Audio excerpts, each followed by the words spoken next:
as we all await Mr. John to point. But it also gives people, oh, they're starting. I better hurry up and get in here, right, Lee? That's right. Good morning and welcome to Vision. I'm glad you're all here. I'm glad to be here. I think we're supposed to do Hosanna, hey, Zanna, Zanna, Zanna. Don't finish it. We can't afford the rights to that song. All right, let's stand and celebrate being together.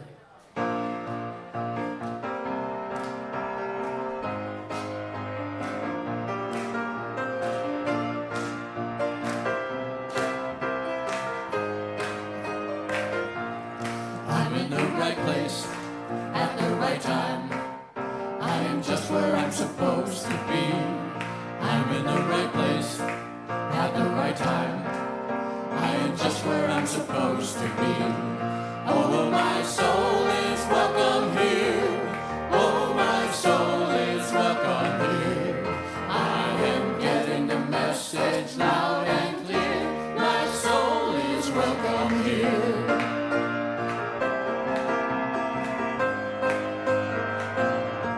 I'm in the right place at the right time. I am just what I'm supposed to be.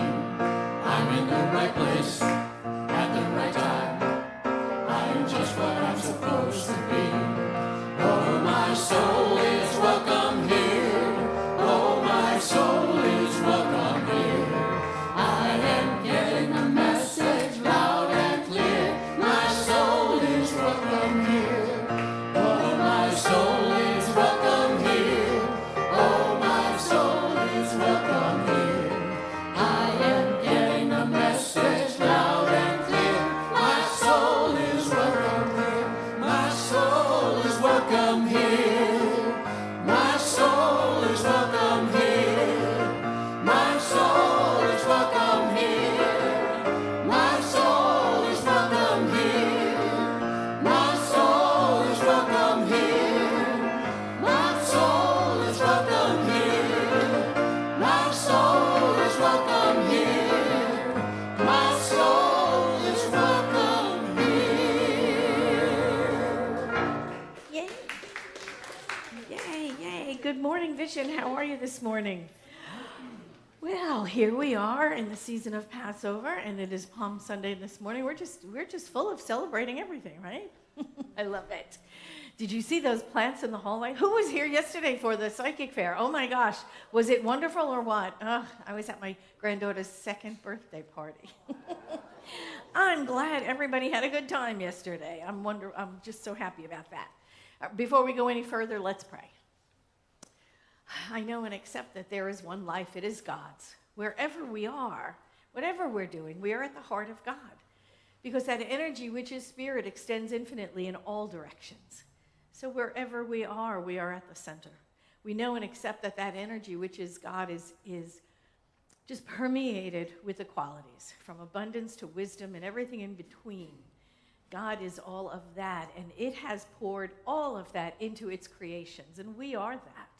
And everything in the manifest universe is that. We know this is the body of God.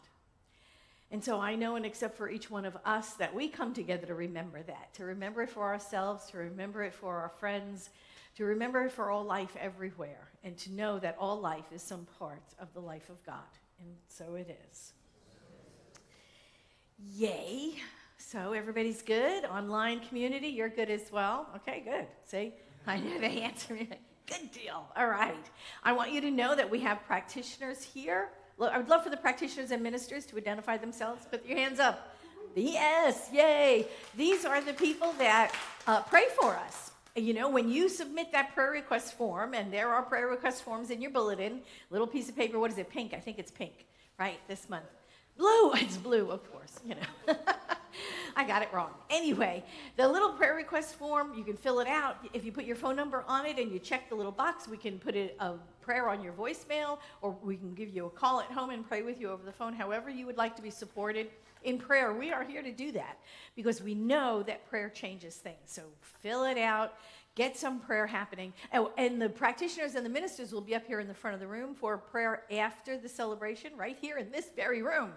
So get prayer. Don't leave here today without getting prayer support. What else can I tell you? Oh, I know. We have guest packets. If you're visiting Vision, if you are a guest with us this morning, grab a guest packet. It'll tell you all about who we are as a spiritual community. And I won't give you a quiz on it next week, I promise. Come back and you can just give it back if you want. But you can also pass it along to someone else who would like to come in and do this work that we do here, which is the inner work, which is what Ernest Holmes said is whole ministry. Change your thinking, change your life. That's what we're about. So grab one, find out more about us, about Centers for Spiritual Living, the worldwide movement that we are, and then pass it along. It'd be great. Oh, I forgot. And there is a greeting on the front, and we say it out loud every week to remind ourselves, and we say it for our guests, and we're going to say it now. You ready? Whoever you are and wherever you are welcome here, you are safe, and you are loved. And to that, I would love for you to just turn to somebody and say, welcome to Vision, glad you're here.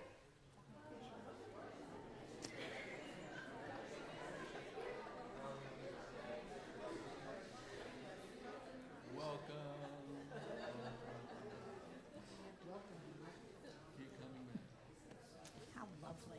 How lovely. We're a chatty bunch. I just love it. We could all go to coffee after this. It'll be great. I'm going to turn it over to James Vandenberg, who is our choir director. He's also with the Celebration Singers this morning, and they are going, along with us, we're going to sing our centering song to prepare us for the 5-minute meditation. Take it away.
Good morning.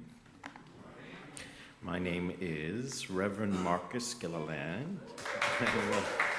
I am a licensed minister of Centers for Spiritual Living. Please take these quotations into your heart as we move into the silence and allow the tones of the bull to bring you into and out of the 5-minute meditation. From Neil Donald Walsh. Everything is falling together perfectly, even though it looks as if some things are falling apart. Trust in the process you are now experiencing. And from our founder, Ernest Holmes, I am no longer influenced by the belief that there is or can be any life or action apart from God. I do not struggle. I feel my freedom flow from within me. It is complete, perfect, and flowing now.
The memorial candle is burning today for Patrick Coughlin, son of Vision member Patricia Coughlin. Patrick made his transition this past week. The memorial candle is also burning for Vision member Margaret Mosca. Margaret made her transition this past week.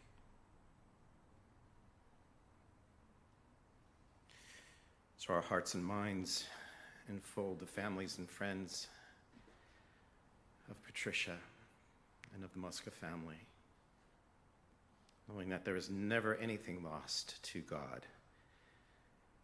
The energy and the vibrancy of these souls that were here when they were with us move on, enfolded by that one spirit that knows them thoroughly and completely and greets them at every step as they move up this spiral of life toward their next greatest yet to be. And though we miss them, we know that they are held in the hands of grace. And right here in this moment, I know that there is nothing that can separate us from that one life and that one love. It is the only thing that has ever been eternal, and it shall be everlasting. It is the one life, the one love, the one source of all things. It is never exhausted. It is never scattered. Whole, perfect, and complete all of the time. And there's nothing that exists outside of it, so I know that that means that I am completely and thoroughly known to this one source of all life.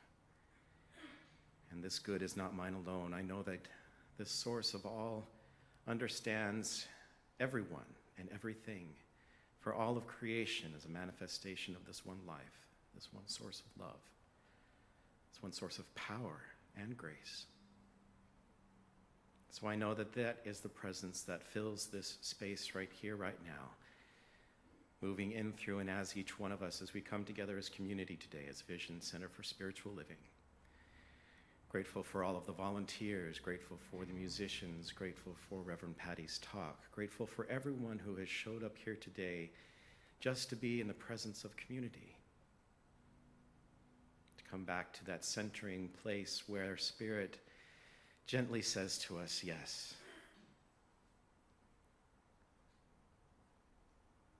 So I'm grateful for this day. I'm grateful for this presence. I'm grateful for the knowledge that I am never lost to that one source that knows me and welcomes me over and over and over again, creates through me and exists as me. And in that power and that knowledge, I just simply release this into that infinite law of mind that understands all things perfectly and creates perfectly, knowing that I am cared for and loved at all times. I simply release this and I let it go. And so it is. Amen. When I think of the guests that we have today, I think of God as Lucille Ball operating the talent conveyor belt. And just totally gets away from her, and she decides, heck with it, I'm going to give them everything allotted for the humanity for a day to each of these two guys. So doing his best, Ray Charles. I forgot my glasses. And Nathan Fry.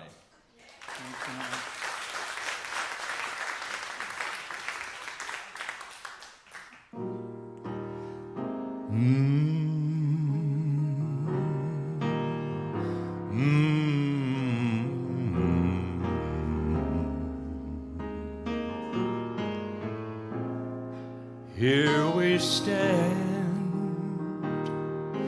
looking out into the clear yet clouded skies,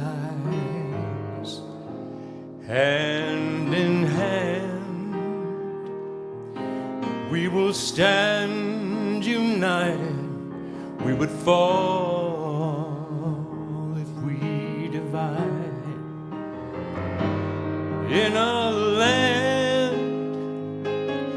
filled with milk and honey, we extol humanity. From the sands of our blue wave beaches, we extend hands across the seas.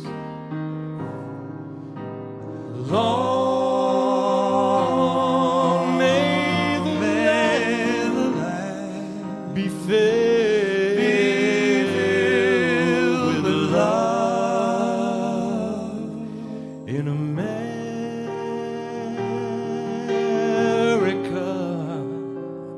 Lord, in America, in America,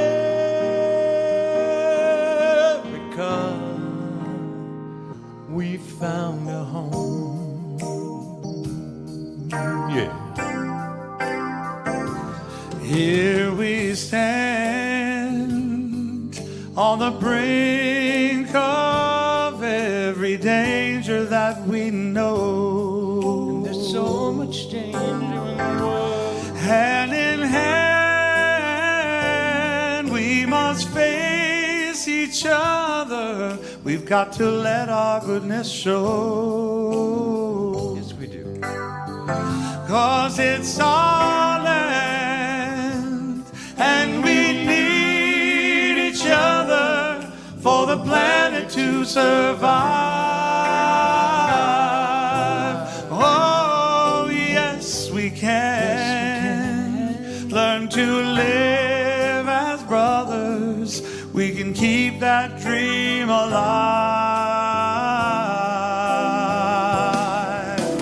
Long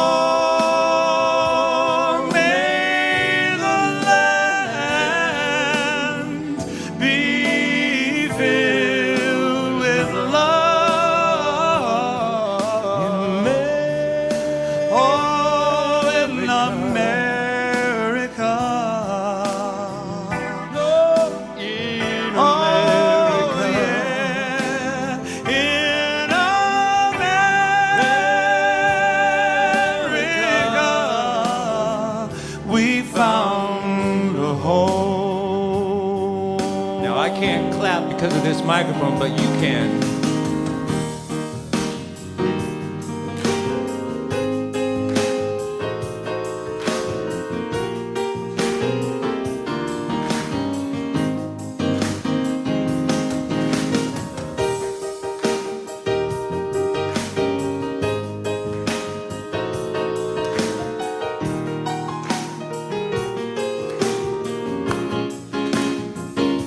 Oh, Lord, may the land be filled with love in America, Lord, in America. Oh, you've been so good to me in America.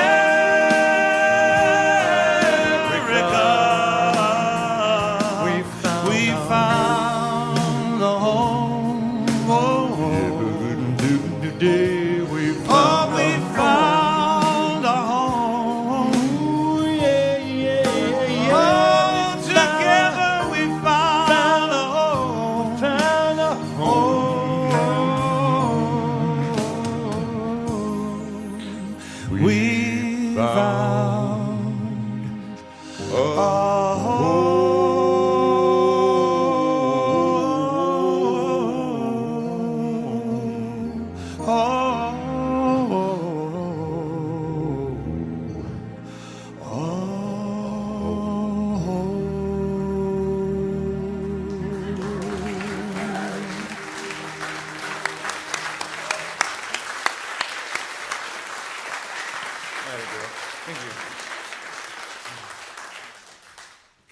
That was lovely. So here we are, second week of April, and April's theme of fertilizing our future.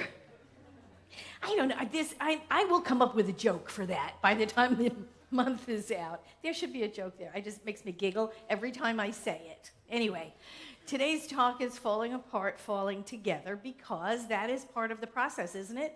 of our spiritual growth and development. Something ends for something else to begin. Something is torn down, like a structure or something, for something new to be built in our lives, whatever it is. We replace an old thought with a new thought. That's this whole philosophy. This whole spiritual philosophy is called New Thought. That's the point, right? We examine the old thoughts. We see which ones are truth, which ones apply to us, which ones are still good. We see the ones that we've outgrown, or they were just myths in our mind or our families or whatever. We get rid of them. We adopt a new thought. Our life changes. But something inevitably gets torn down or discarded in order for something new to take its place. And last week we talked about seed, soil, plant, remember? Planting the seeds, right? Setting powerful intentions, tending to the soil, right? The subjective consciousness of our minds, and then harvesting our good, which is the physical manifestations of the product, right? The result of that new thought. All of that divine creative process involves knowing, right? Knowing our good, but it also involves doing something. Right? It's about what Ernest Holmes would say, treat and move your feet, right? Pray, affirmative prayer, and then we do something. And when we do something, some things fall apart, don't they? Sometimes they just fall apart. Emma Curtis Hopkins had said, you know, when you come to a teaching like this, what happens is, metaphorically, you're pulling out the grout from between the bricks of your old structure that you have outgrown, and the whole thing falls apart. Right? It all comes tumbling down so that you can rebuild something new and truthful and grand in your life. So this is Palm Sunday, and I thought we need to talk about that, right? The beginning of Holy Week. It is the point where Jesus rides into town with cheers and palm waving, right? The story goes. And then by the end of the week, things really fell apart. You know, like the utmost, right? It goes from cheers to execution before the week is out, right? Something dies for something else to be born. Spiritual principle. This is spiritual principle. When we say yes to something, it means we have said no to all the other possibilities when it comes to that particular decision, right? When we look at everything, we look at the infinite possibilities. When we choose from them, it just collapses all the other ones, right? This is quantum physics truth. This is spiritual truth. This is philosophical truth. When a decision is made, the infinite field of all possibilities collapses and one path is actualized. That's what happens when we make a decision. Choose wisely. Yeah, right? Choose wisely. When Jesus rode triumphantly into Jerusalem, he had a pretty good idea how it was going to turn out. And he went anyway. He chose wisely anyway. And then he left us to do the work. That's why we're here. He left us to do the work. In John 14, right? Verily I say unto you, you that believe in me and the works I do, you shall do also, and greater works than these shall you do, because I go to the Father. And now remember, the Father, symbolically, it just means source. I am returning to source, right? So you all are left to do the work. We are tasked with doing the work. We are here because we all said yes to the work of bringing heaven to earth in our own lifetime, however that looks. Revealing the truth in all we do. That's what we've been tasked with. To align our heads and our hearts and our feet so we're going in the same direction. So we are all aligned, right? When we align our head and our heart and our feet in the same direction, it is good for ourselves and everybody around us, right? And if we can't do that, at least do no harm. Right? If we can't make something better for somebody, at least just don't do any harm, right? Now, Dietrich Bonhoeffer, you know who he was. He was a theologian in Germany during the rise of Hitler. He was executed. He said this. He said, your yes to God requires your no to all injustice, to all evil, to all lies, to all oppression and violation of the weak and the poor.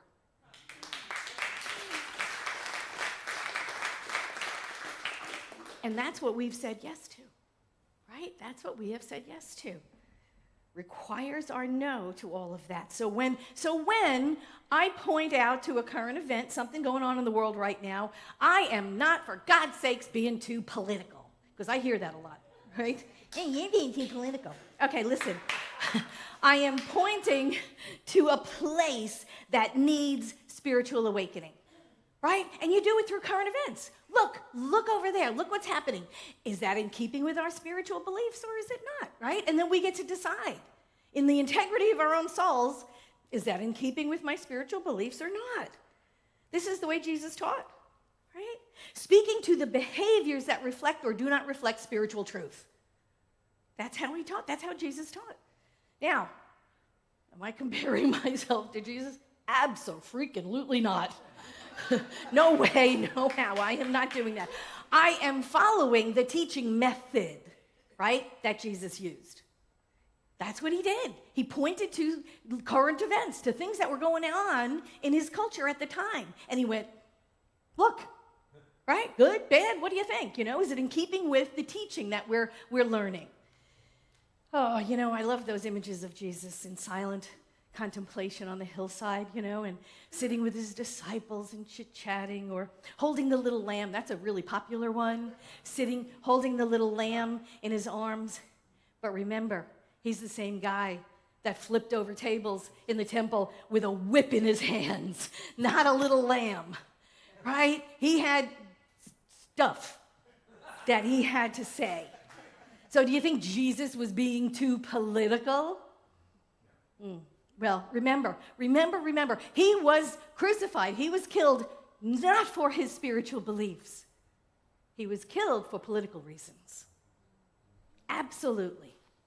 He declared spiritual truth to the entire region, and the ruling class, the oppressors, the people in charge, were not happy about spiritual truth being revealed.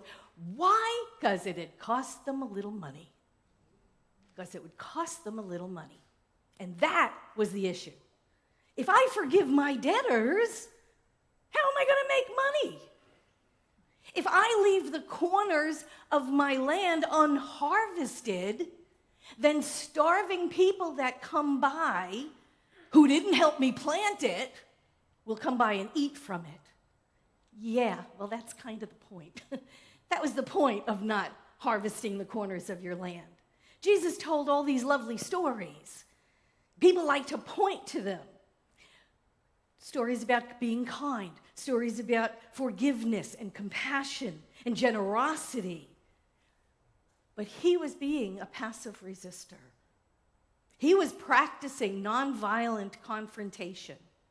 He was being political. Don't say the word. The story, Matthew 5:40, the story about if a man asks you for your coat, give him your cloak as well, right? We're all familiar with that one. We all point to it and go, oh, isn't that sweet? Isn't that generous?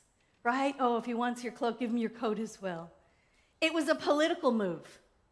Because if a man was dragged into court and ordered to give his outer garment as collateral for a debt that he owed, Jesus said, take off your inner garment as well. Give him that too. Now, what do you think he looks like? He's standing up there in front of the judge and in front of the plaintiff, butt naked. There was no boxer briefs in those days. You had your outer garment, you had your inner garment, that was it. So here's a guy standing totally naked in front of the judge and the plaintiff. Those days, in that culture, it was not a sin to be naked because there was a lot of very, very poor people. It was not a sin, it was not a shame to be naked. It was a sin and it was a shame to look upon a naked body. Do you see what he was doing? Right? The shame was theirs. It wasn't his. The story that Jesus was telling was stand in your honor, stand in your integrity. And the powers that be that haul you into court for a few measly shekels, shame them for their greed. Shame them for dragging you into court. Shame them for their hypocrisy. That's what Jesus was teaching. That's political activism. Most of the stories Jesus taught were political activism. When the military asks you to carry, this is another lovely story. We like to look at these lovely stories. If the military conscripts you, because they could just walk over to you at the time and say, hey, you're working for me now. Here, carry my pack, or carry this load, or carry this something for a mile. Jesus told them, go to. If they conscript you and they tell you to walk a mile carrying their crap, sorry.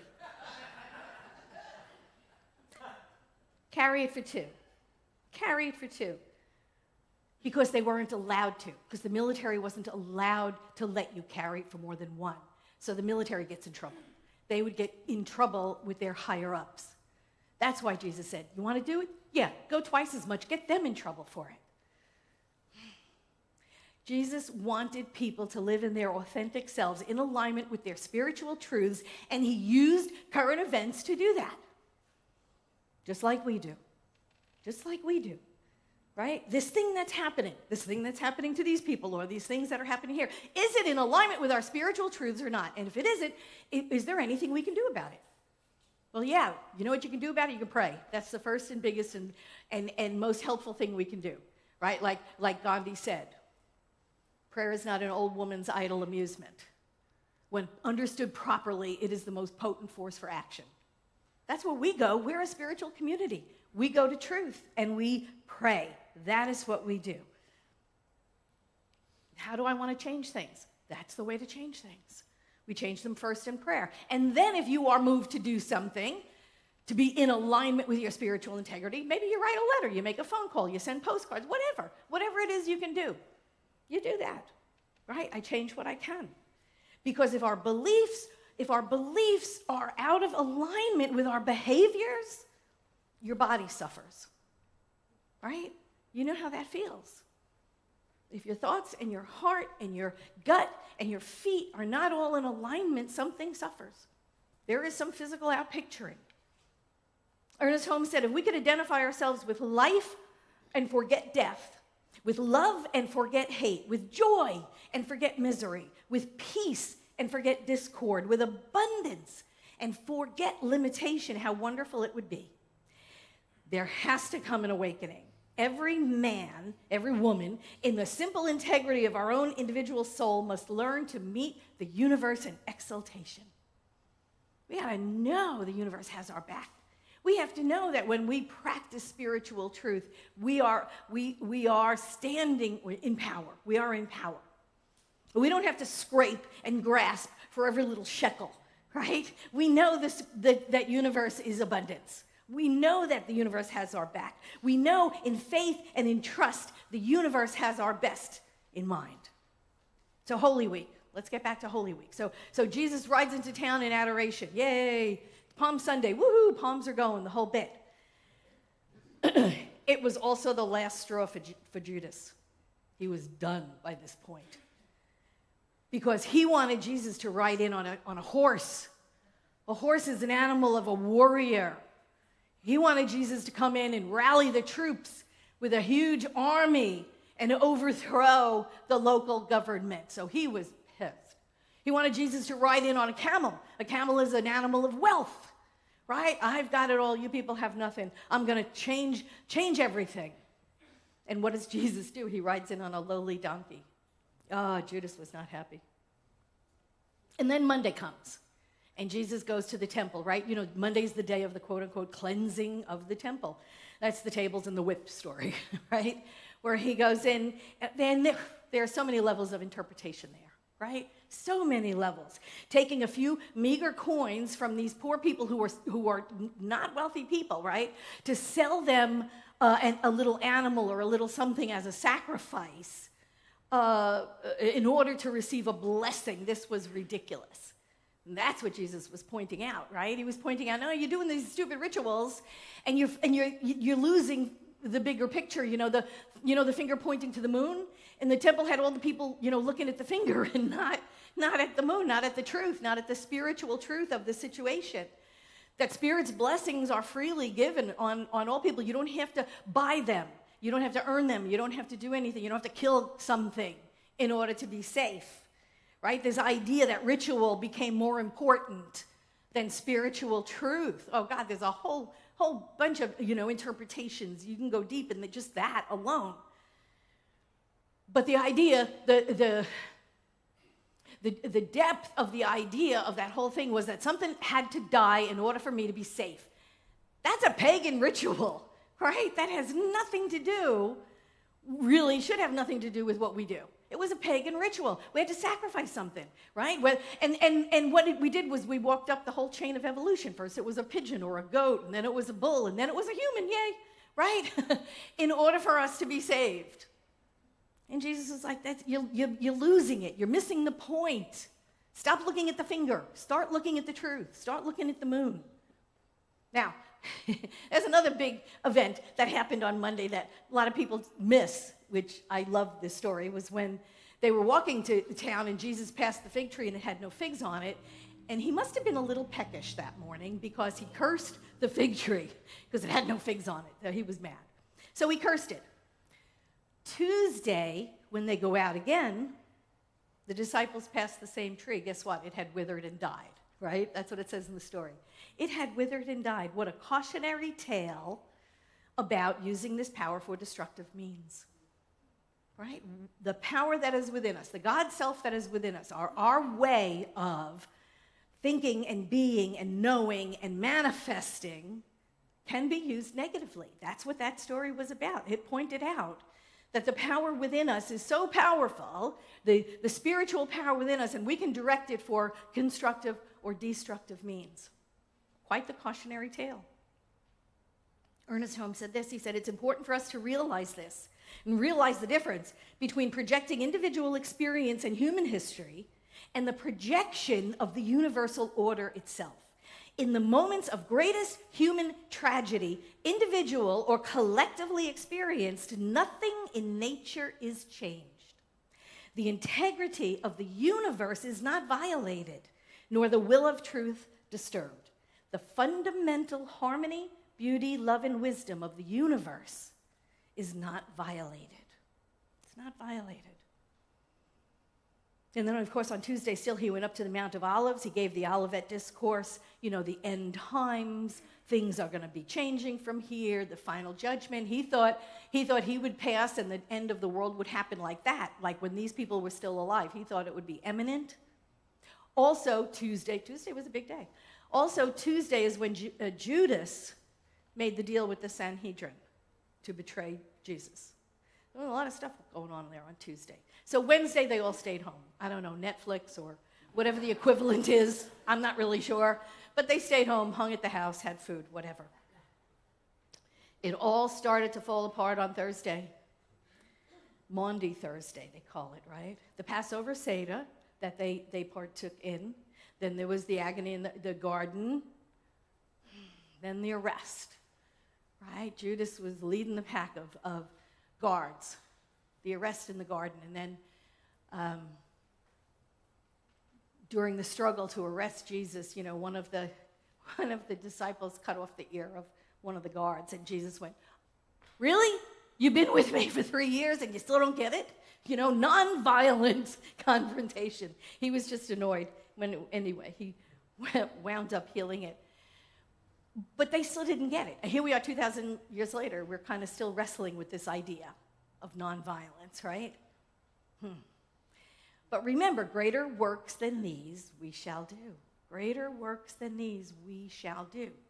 He left us with an instruction manual, not physical, because it hadn't been written down then, not an actual book, but he left us with these instructions, this teaching, how to do these greater works.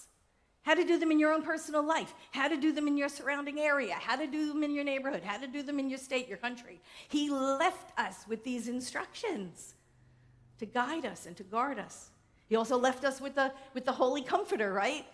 After the meal that they had after he resurrected. The Holy Comforter, the Holy Spirit, to guide us and to surround us and to support us. Left us with everything we needed to continue his ministry, which was love and forgiveness. That's it, right? So Good Friday, the trial, the persecution, the crucifixion, the death, the whole gooey thing. The whole story is a manual for us, right? Dying to the old, dying to the things that no longer apply, and being reborn new. Like Ernest Holmes said, we're reborn new every minute. We're reborn new every morning. The whole story is a manual for us, for our time, for our challenges, for what's going on in our lives. Peter, right, that morning denied even knowing Jesus. He was like, I'm not going to get caught up in that. It's like, I'm not even going to get caught up in that. Nope, don't know the guy.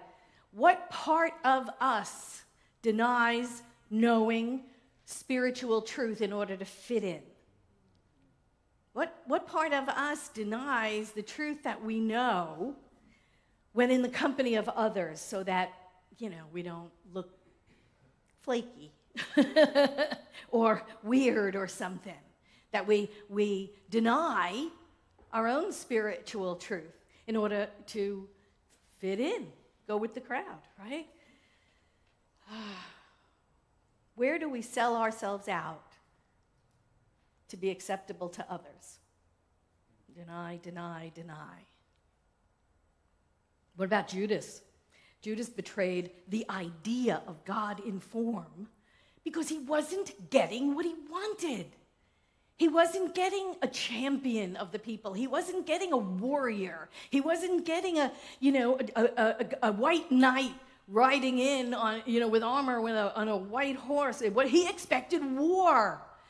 Judas wanted war. He wanted to overthrow the ruling people of the area, to free the oppressed class and set everyone free. And he didn't get that. And he was mad. And so he betrayed Jesus. Ernest Holmes said, the integrity of the universe cannot be questioned or doubted. The Spirit must be and is perfect. That which is back of everything must be good. It must be complete. It must be love. It must be harmony. And when we are out of harmony with some special good, it is because we are off track along that particular line of activity of spirit. So what happens when we're not getting what we want? We're not getting it our way. It should be this or it should be that. This is where we go. We go back to the spiritual truth. That's what all of this is about. That's why any of the current events you point to them to know there's where my spiritual work needs to be done. Oh, I'm thinking this about my country or about those people over there or those people over there. All this goofy separation stuff that doesn't even exist. Once we start thinking that, it's like, oh, there's where my prayer work needs to be done. Right there, because I'm thinking of us and them. There's where my prayer work needs to be done. Right? When I'm thinking war, gotta get those people. That's where my prayer work needs to be done. That's why Jesus used current events, to show people where the spiritual work had to be done. Part of us wants to put the action of spirit into work in our lives, but only our way, right? We want to go to work for God, but only as an advisor. Here's what you do, And what happens when it doesn't come or it doesn't happen your way? You go looking for a second opinion. I'll go to somebody else, right? We should on ourselves, and we should on others, right? You should be doing this. You should be doing that. Here's what should happen, right? We get all up in the how of things, forgetting Spirit is in charge and all is well. Spirit's in charge and all is well. I know this. I know it comes out okay. I know it comes out well because Spirit's in charge and all is well, right? That's why Judas sold out Jesus. He wanted a particular thing to happen. He wanted war. He wanted to set the people free. He wanted to overcome. He wanted to make Judea great again. I don't know, maybe. Look, he was wanting a particular thing and he wasn't getting it. So he sold out Jesus. What part of us sells out? Right? Loves our country, loves our God, loves our country or loves our career or loves our culture or loves our family more than we love the God within. That's selling out, right? The Spirit within, that's the truth of us.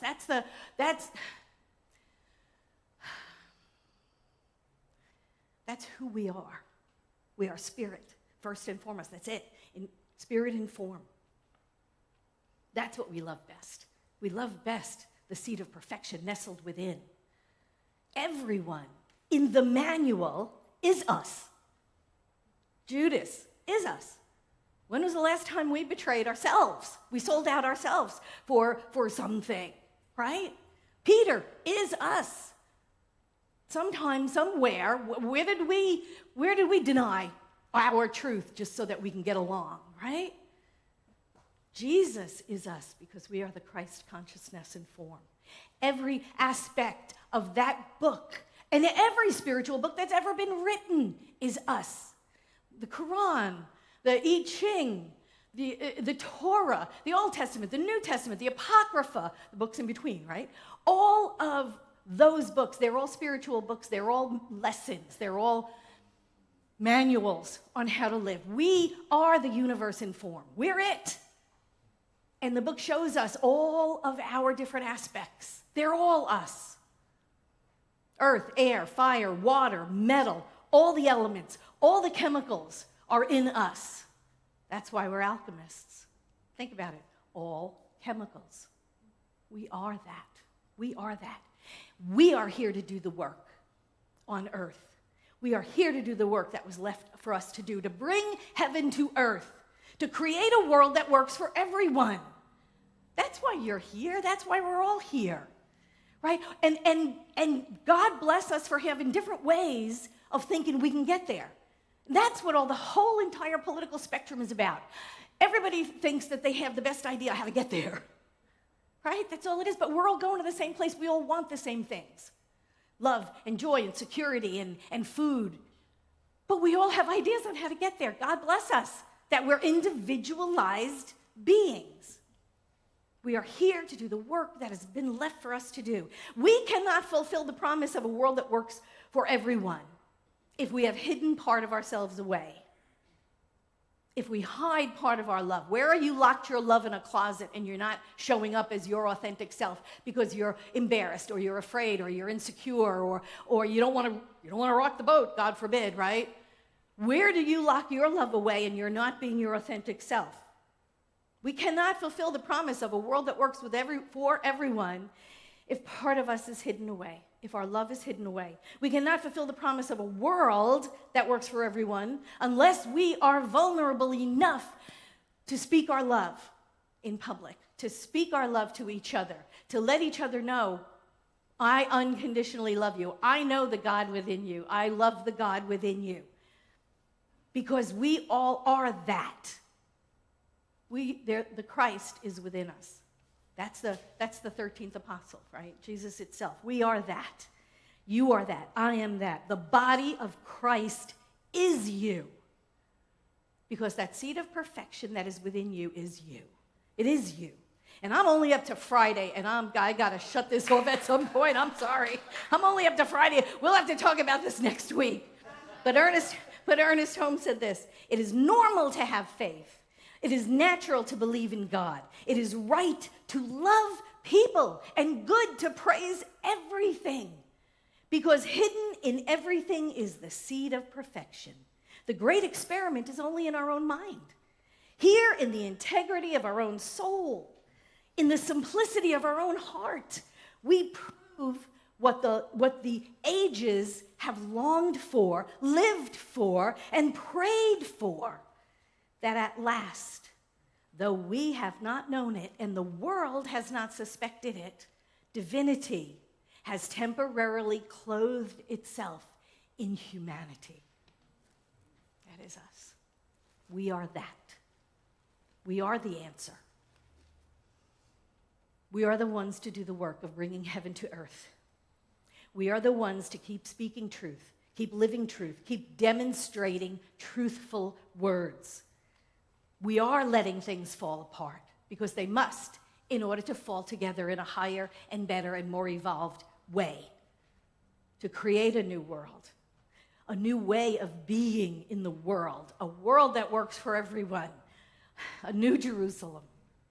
New Jerusalem. Thank you.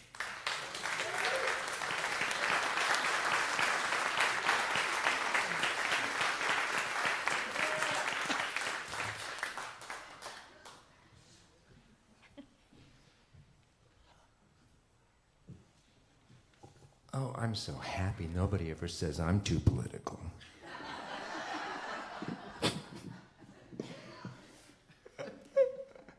There's a joke there if you don't know.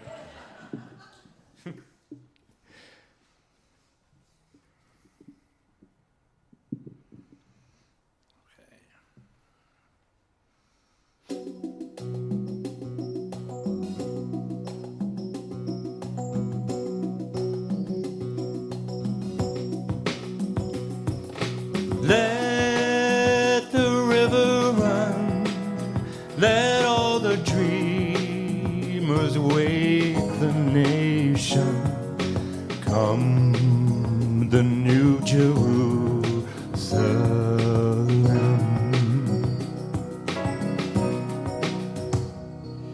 Silver cities rise, the morning lights, the streets that meet them, and sirens call them on with a song. It's asking for the taking, trembling, shaking. Oh, my heart is aching. We're coming to the edge, running on the water, coming through the fog, your sons and daughters. We, the great and small, stand on a star and blaze a trail of desire through the darkening dawn. It's asking for the taking, trembling, shaking.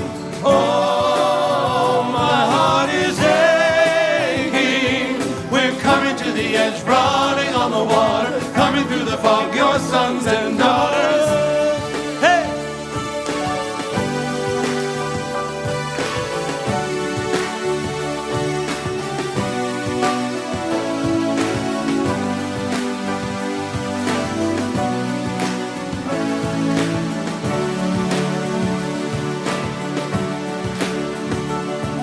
It's asking for the taking, trembling, shaking. Oh, my heart is aching. We're coming to the edge, running on the water, coming through the fog, your sons and daughters. Let the river run. Let all the dreamers wake the nation. Come, the new Jerusalem.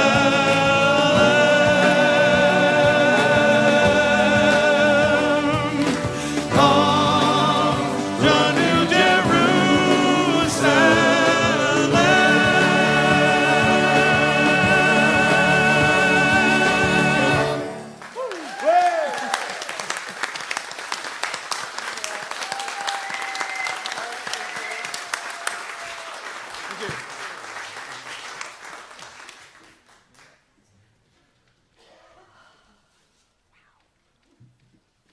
My. I love that song. Holy moly.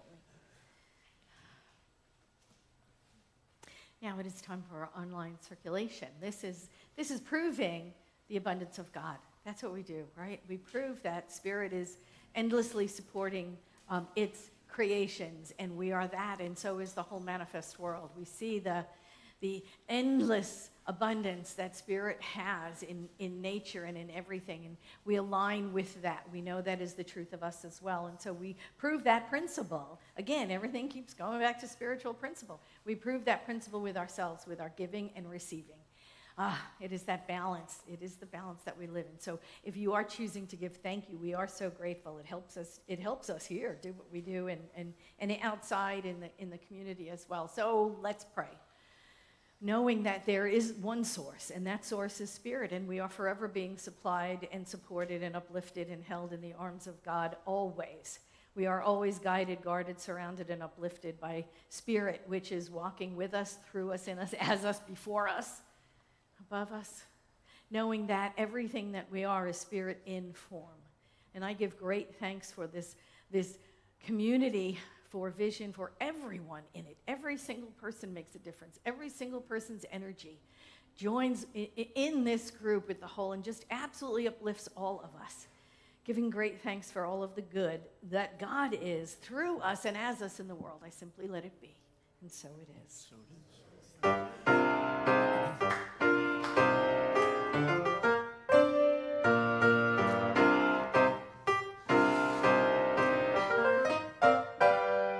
I'm grateful, so thankful, I stand unique in infinite grace, believing, receiving, I celebrate one life in this place. I'm grateful, so thankful, I stand complete, abundant and free, unlimited, unshakable, the all-sufficient source within me, and one in omnipresent Spirit, the source of all supply. My trust in power without limit, my consciousness held high. I'm grateful, so thankful, I stand complete in infinite grace, believing, receiving, I celebrate one life in this place. I'm grateful, so thankful, I stand complete, abundant and free, unlimited, unshakable, the all-sufficient source within me. I live in conscious circulation, I step into the flow, my good and kindness demonstration, through faith I let it grow.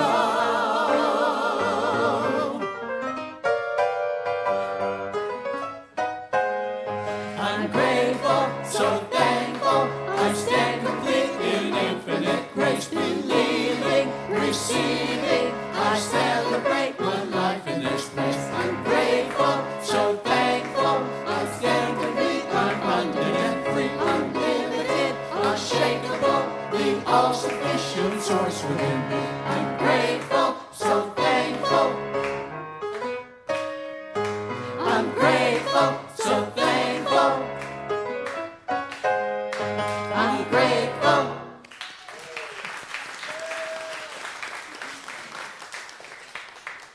Well, I don't have a miracle minute to share with you this morning, but I'm sure I will next week because, this is Holy Week, so there will be miracles. I'm sorry, go ahead, Mark. To reiterate, there was a movie that came out in 2008, and I have wanted to see it ever since, and it's about an emperor of India who united the Hindus and the Muslims. And it's an unbelievably amazing story, and I've been listening to music over and over and over for 13 years, and or however long that is. And I saw that Netflix came up and it said Yoda Akbar available until April 29th. And it goes along so exactly with the message that you gave today. And so I recommend that you watch it. It's an incredible film. It's in Hindi with subtitles, and it's 3.5 hours. Wow. Okay. But it's a historical romance, and it's a true story, and it's filmed where all the battles took place, and it has the best music you've ever heard in a movie, and it goes along literally exactly with the message that you gave today. So sit down and watch that movie, and you'll see something that it's so profound. Mm-hmm. It really is. Thank you. But the Yoda title? Akbar, Jodha Akbar, Akbar. Thank you. It's impossible to imagine that a leader like that could exist. And bring people together, because that's what we're about. We're about spiritual truth, bringing people together, right? We can do it. You think we can do it? We can absolutely bring people together in peace in joy, in harmony, in abundance. We can do this thing, you know? It's like, hey, look, if a potato can become vodka, we can be anything. We can become anything. Anyway, I'm sorry. Didn't mean it. I just thought, okay. It is time for The Last Word by Lizzie Bird.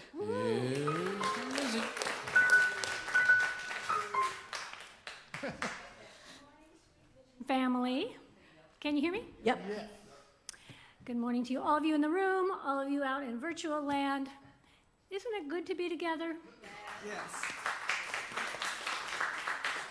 It is. It feels so good. Coming up this Wednesday, Jim Bianchi's back for another open mic night, 7 p.m.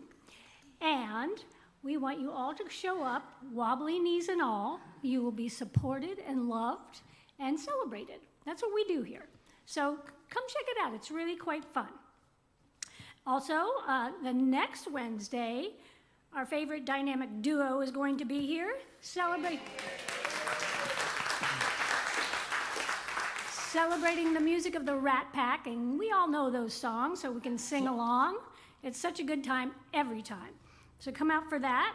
That's April 23rd. And then Saturday the 26th, Michael Tiernan, the beautiful Michael Tiernan is going to be here. We love a singer-songwriter, don't we? Do. We got some good ones. And then tomorrow night, it's the first night of Ann Dinopoli's class, Spiritual Economics. And here comes our manifestor sister right now. Woo-hoo.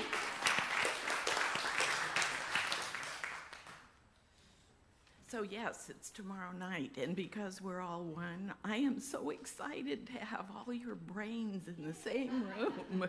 And we are manifesting not just money. Somebody had that question. This is about manifesting truth in your life, love, wisdom, compassion, whatever it is you're looking for. So please join us. It's never too late to join. Yes. Thank you. Thank you, Anne. And then on Saturday the 26th, Liz Lem and Jean Phillips are going to be having their monthly Celebrating the Art of You, self-care. Liz, you want to come up and tell us about that? Very fired up. This will be our fourth Art of Self-Care, Saturday, April 26th from 11 to 2. It's the art of loving your body as self-care. And I think this is really important because when we love ourselves, we create peace in ourselves. When we create peace in ourselves, we create peace in our community. And how awesome is that? We are creating a community of care, and it takes a little work to do that, but it's fun, joyful work. So in this, you'll learn to connect with yourselves, with others. You'll get a light lunch.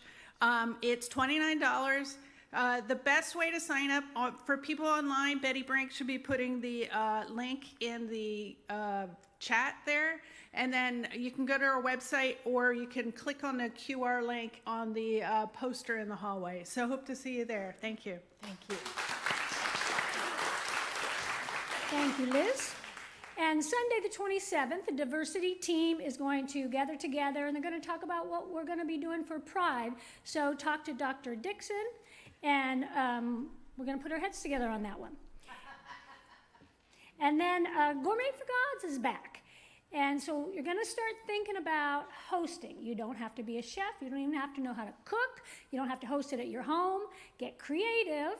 And if you don't have any ideas, talk to Rich. He will give you all kinds of ideas.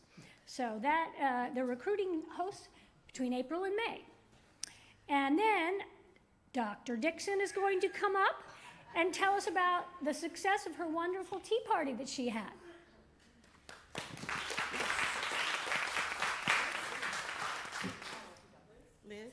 Liz, where? Come. Yeah. Okay, hello everybody. I'm so excited. Oh my God.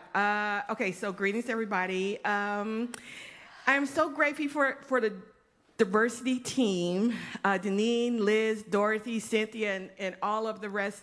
These were the main people that helped us out. The volunteers, Patricia, Judy, Charlene, TK, Janet, the awesome performers.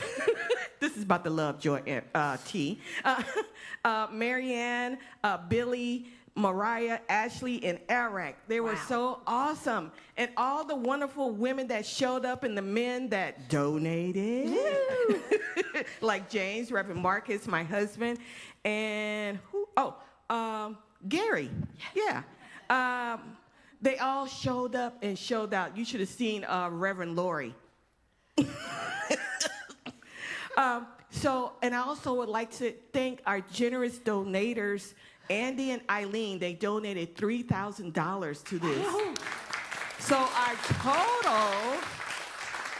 total was $3,965. And this money will be donated to these three organizations equally.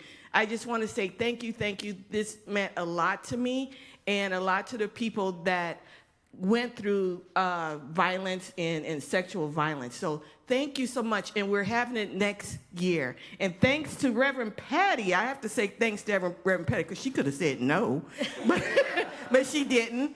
And did I say thank you to James? Yes, I did. Okay, but thank you to Reverend Patti, because we talked, and we're going to have the china inside of the china closet. So thank you, everybody. Thank you. I'm not crying anymore.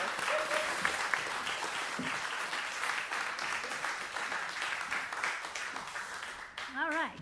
So Adopt a Bill is continuing for just a little bit longer, so you still have a chance to contribute to that.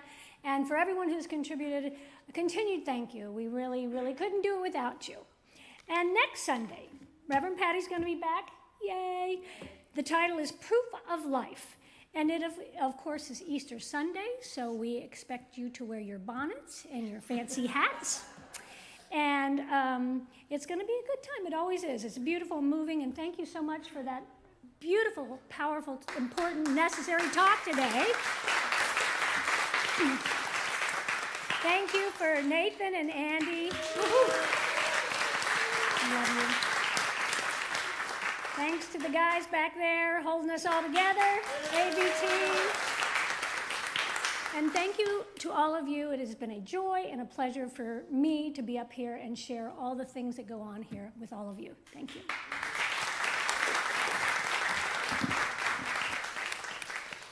Opportunities to serve, they're all around us, right? We're going to stand up now and inviting the practitioners and the ministers to the front of the room. Be ready for prayer. We're going to say our affirmations. These were supplied by our beautiful Betty Brink, who is every week coming in and doing bulletins and doing affirmations and finding quotes that are appropriate. It's just lovely. So we're going to say these three together. Let's take a deep breath. We know the truth of them. We know they are the truth of us. And we'll just take them home and stick them up on our bathroom mirror to remind ourselves all the time of these. Spirit is working through me even when I can't see it. Things come together in ways I could never dream. Sometimes good things fall apart so better things can fall together. Okay, all three are so powerful. Let's just say all three. Okay, let's say all three. Start from the top. Spirit is working through me even when I can't see it. Things come together in ways I could never dream. Sometimes good things fall apart so better things can fall together. Absolutely. Yes, yeah, you can applaud that. You can applaud that. I'm going to pray out, but before I pray out, I want to bring Rich Poser up, who is our core council president, and I just thought because this is the season of Passover, it began last evening, yes, and we are going to go eat something before, after the last song, we're going to have hospitality for all y'all, and I all of a sudden got Southern. I don't know where that came from. For all of yous. We wanted to say a Passover prayer, a prayer for the meal. Thank you. So in honor of Passover, my wife Janet has been cooking since Monday to make all the dishes that would appear on a traditional Passover lunch. So I'm just going to give you a little bit of the menu. Tzimmis, kugel, varnishka, matzo ball soup, macaroons, salad, and a special birthday cake for April. And if you don't know what those first 3 or 4 dishes were, you owe it to yourself to get online and try them. They're the traditional Jewish foods for Passover. So the blessing over lunch. Baruch atah Adonai Eloheinu melech haolam hamotzi lechem min haaretz. Blessed is the oneness that makes us all holy and brings forth bread from the earth.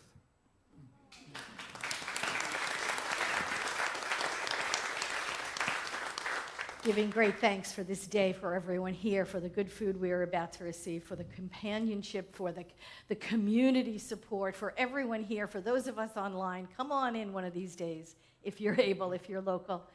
Just to feel the energy in this room, the love, the joy, the camaraderie. I give great thanks for each and every one of us knowing, you know, when I see you, when you see each other, we're seeing through the eyes of God into the eyes of God, and I know it is all love, and so it is. So it is. So it is.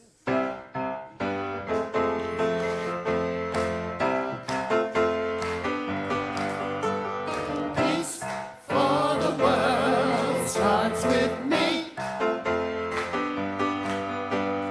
Peace for the world starts with me. Peace for the world starts with me. Peace for the world starts with me. There's no one here to judge, nothing here to overcome. I'm standing in my truth, I see God in everyone. There's no one here to judge, nothing here to overcome. I'm standing in my truth, I see God in everyone. Peace for the world starts with me. Peace for the world starts with me. There's no one here to judge, nothing here to overcome. I'm standing in my truth, I see God in everyone. There's no one here to judge, nothing here to overcome. I'm standing in my truth, I see God in everyone.